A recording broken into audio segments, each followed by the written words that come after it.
Jim Lovell, the legendary Apollo 13 astronaut known for his incredible leadership during one of NASA's most dramatic space missions, has passed away at the age of 97.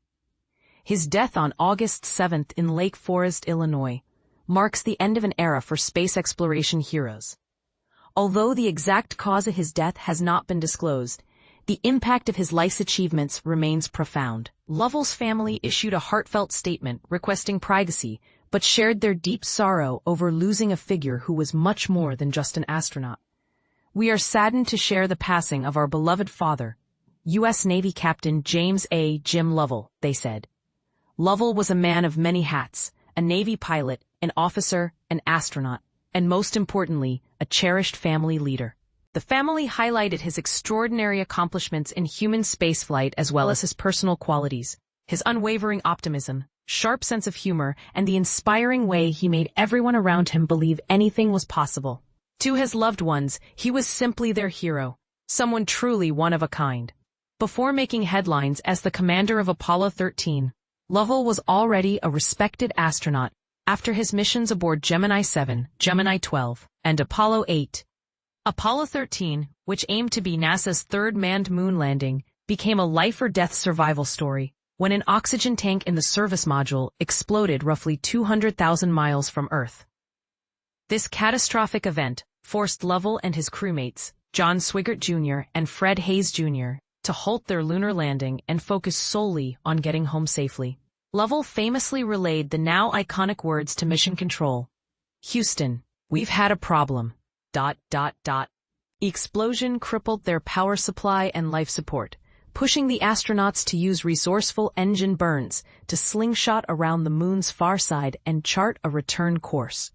Despite the danger and uncertainty, the crew's safe splashdown in the South Pacific 3 days later was hailed as a successful failure, showcasing human courage and ingenuity in space." The incredible Apollo 13 story captured the world's imagination again through Ron Howard's 1995 film Apollo 13, where Tom Hanks portrayed Lovell. Lovell even made a brief cameo as the captain of the USS Iwo Jima, the Navy ship that recovered the crew.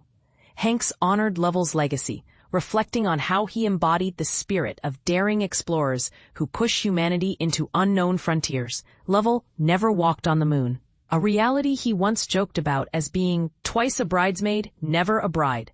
But this self-deprecating humor belied a deeper feeling of frustration he admitted to during the 40th anniversary of Apollo 8. Over time, however, he came to appreciate that the true success of Apollo 13 lay in the safe return of its crew against overwhelming odds. "It is mind-boggling in some respects," he told CNN, acknowledging the mission's historic significance. Sean Duffy, acting NASA administrator, praised Lovell's calmness and quick thinking under pressure, describing how these qualities were critical to bringing Apollo 13 home safely. Lovell himself once said in a NASA podcast that miracles don't simply happen. You have to make them happen, often with the help and teamwork of others. Lovell's space career was pioneering. As part of NASA's second astronaut group, known as the New Nine, selected in 1962, he became the first person to fly into space 4 times, totaling over 715 hours. His second close encounter with the moon during Apollo 13 made him the first human to see the moon up close twice. When he navigated Apollo 8 on its groundbreaking mission, Lovell likened the experience to a mini Lewis and Clark expedition, exploring uncharted territories, specifically the moon's far side, never seen before. Apollo 8's December 1968 mission was a significant morale booster for a nation reeling from the assassinations of Martin Luther King Jr. and Robert S. Kennedy, the ongoing Vietnam War, and widespread civil unrest. On Christmas Eve, the astronauts broadcast a heartfelt message to Earth, sharing the awe-inspiring sight of our fragile planet hanging in the void, later famously captured in the iconic Earthrise photograph taken by Apollo 8 crewmate William Anders. This image energized environmental awareness and symbolized a new perspective on Earth's place in the cosmos. For his pioneering work, Lovell, alongside Frank Borman and William Anders, was named Time magazine's Men of the Year for 1968. Former astronaut Buzz Aldrin, who walked on the moon in 1969, paid tribute to Lovell as one of his closest friends and a cornerstone of early space missions like Gemini 12, which paved the way for Apollo landings. After the Apollo 13 ordeal, Lovell was awarded the Presidential Medal of Freedom in 1970.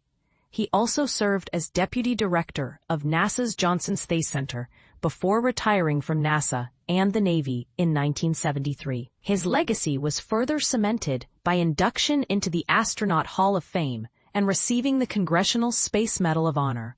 Interestingly, Lovell's name became part of a debate over the ownership of space artifacts when an Apollo 13 checklist he used sold for nearly $400,000 at auction, triggering NASA to question the legality of the sale.